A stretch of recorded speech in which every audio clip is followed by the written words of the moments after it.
Tentu saja bisa saja kawan menjadi kawan, kawan kemudian menjadi teman.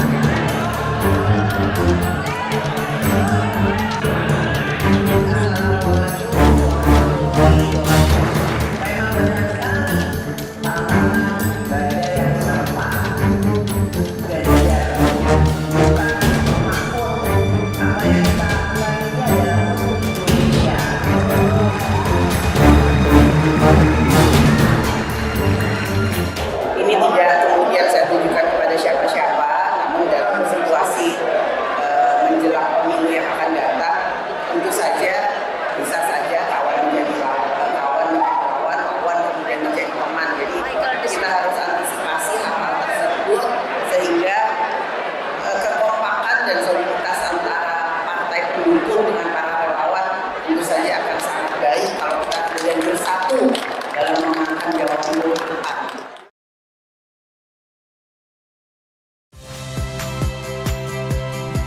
Saya Liviana Cerlisa. Saksikan program-program Kompas TV di siaran digital, pay TV, dan media streaming lainnya. Kompas TV, independen, terpercaya.